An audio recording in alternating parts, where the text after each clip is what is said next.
This is the St. Edward's crown.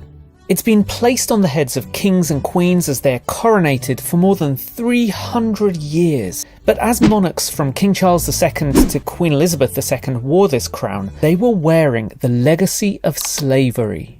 That crown was made in 1661, almost a century after the royal family started licensing armed British men to travel to West Africa to claim people as property, getting rich by selling them into slavery. The royal family helped create, fund and expand Britain's massive slave economy, enslaving 6 million Africans. The royals even fought against abolition, and they've been silent about it for 400 years. Britain colonised territory on 4 continents to steal their wealth, all in the name of the royal family. The British monarchy is super rich, and Britain itself became a wealthy country in large part because it exploited the people of the global south.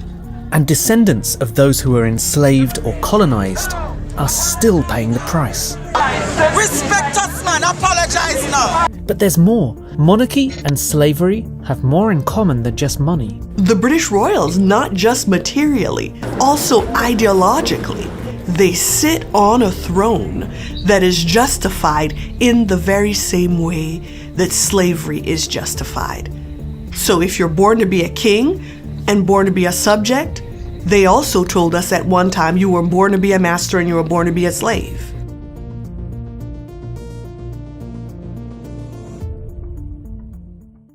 The British royal family and the UK itself are built on slavery and colonial theft. And they've spent centuries trying to hide that history. But it's hidden in plain sight. You just have to know where to look. This monarch will not exist, cannot exist, without what is done in the monarch's name, without the plunder from the wars that are waged for the monarch and for the throne. The monarch cannot exist in wealth, cannot wear the diamonds dripping literally in blood money, cannot ride in golden carriages. All of that cannot exist without what is done, the daily dirty work that's done to prop up the monarchs. The British monarchy is so deeply entwined with the slave trade that their involvement can be traced right back to the very first recorded English slave ship. In the 16th century, a man named John Hawkins sailed to Sierra Leone, violently captured 300 Africans, forced them onto his ship, and then sailed to Spanish plantations in the Americas to sell these human beings. His voyage was so successful that his patron, Queen Elizabeth I, not only paid for more of his slave missions, but gave him ships and weapons. Why weapons? Well, it's estimated that for every person that armed British men enslaved on that trip to Sierra Leone, Hawkins' militia would have killed 3 more. But selling Africans into slavery on Spanish plantations wasn't enough for the slave traders and their royal patrons. They realised they could make a lot more money if only they could own their own plantations. So in 1607, 104 English men and boys arrived in a land that they named after the Virgin Queen, Queen Elizabeth I. They called it Virginia, and they named one of their first settlements Jamestown, after King James I. Then they set about violently displacing the indigenous people living on that land to create plantations that they would farm with enslaved Africans. And that was just the beginning of Britain's colonial expansion across the globe.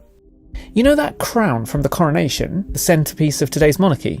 Well, in 1660, 1 year before the crown was made, the future King James II founded the Royal African Company, which kidnapped and enslaved at least 187,000 Africans between 1672 and 1731. Britain's slavery economy worked like this. British ships sailed from London, Liverpool and other ports to West Africa carrying cloth, guns, copper and glass. They traded those for enslaved Africans and transported them across the Atlantic. In North America and the Caribbean, they sold them to work on the plantations on land colonised and named after the king and queen. and in return the slave traders received the produce from the plantations: sugar, rum, tobacco, coffee, which they brought back to England. This was known as the triangular trade, and at each stage there was theft. The theft of land to create the plantations, the theft of human life from Africa, and the theft of goods from the Caribbean and Britain's North American colonies.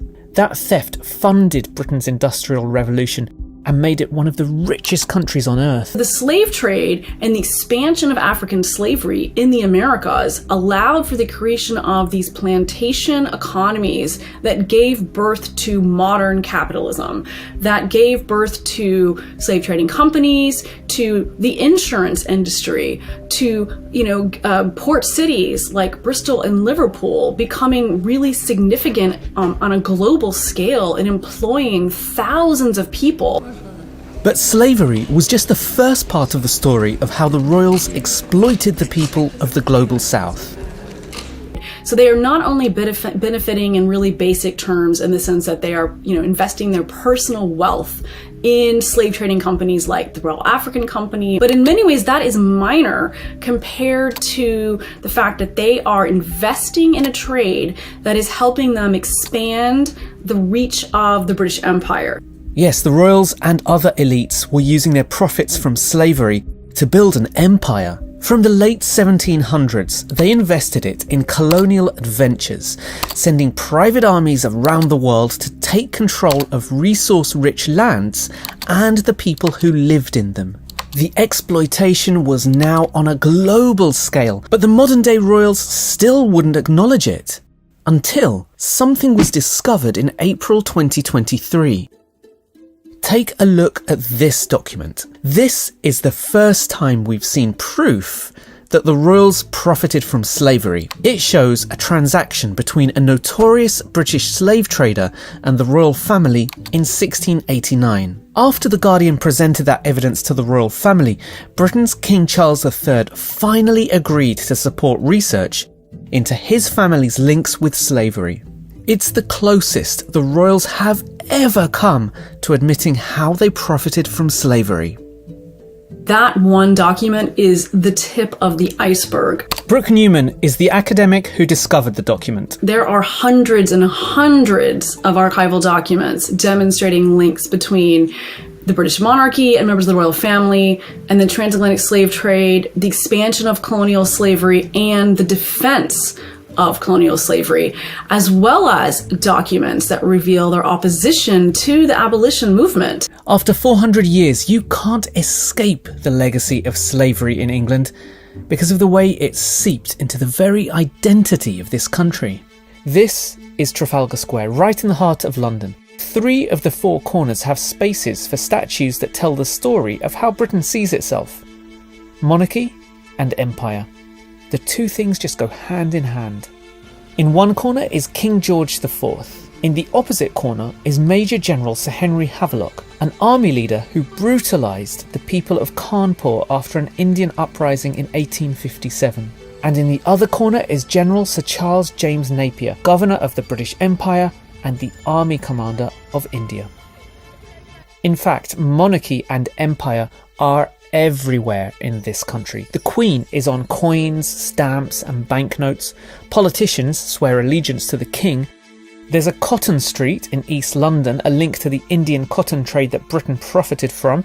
And over in Plantation Wharf by the riverside, there's an apartment block called Spice Court and another called Ivory Square, all references to the wealth that Britain stole from the countries and people it colonised.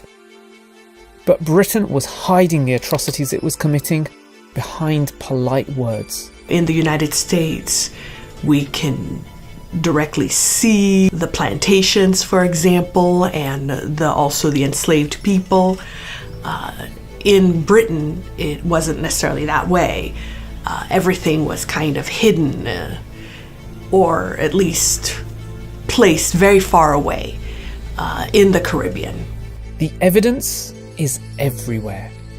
But for more than 400 years, the royal family has refused to talk about how it made its money from slavery. And that's just part of the reason why many Brits don't realise how much of their privilege is rooted in slavery. Many children growing up in the land that colonised so much of the world are never taught about Britain's brutal past because there are no mandatory classes in British schools on slavery or colonisation. The British are very invested in their reputation as civilized people, right? The people who supposedly brought law and order, civilization, higher order thinking, education, refinement, if you will, to those whom they enslaved and colonized. So there's also the reputation that the British are very highly invested in, the reputation that came with the fact that they were the ones that spearheaded the abolition of slavery. In fact, Professor Anya believes that Britain's motives for abolition were far from altruistic. The British abolished slavery when slavery no longer worked for them. Britain's brutal history has been masked through generations of deception. But something is changing. In 2021, more than 250,000 people signed a petition demanding mandatory lessons in schools on colonialism and slavery. The government said that doing that would risk lowering standards in schools. But there's still a denialism around the British Empire. It's seen as the country's golden age. Twice as many Brits are proud of the British Empire than ashamed of it. But the story is very different in countries that were colonised by Britain. Descendants of formerly colonised and enslaved people know their history, and many are demanding reparations. And maybe that is the real reason for Britain's 400 years of silence. Finding those receipts means there'll be a massive bill to pay. What could happen if the British government or the king acknowledges that, this history was real? If they issue a formal apology, if there are conversations about reparations, the question then becomes, who is on the hook to pay? Is it British taxpayers? British taxpayers have only just paid off the compensation loan that was taken out £20 million in 1833 by the British government to pay off slaveholders rather than enslaved people. Britain's new king says he wants to move the monarchy into the future. But many people living in the lands that Britain colonised want the monarchy to acknowledge, apologise for, and pay reparations for the horrors of the past. Horrors committed in the name of the royals, which they are still benefiting from.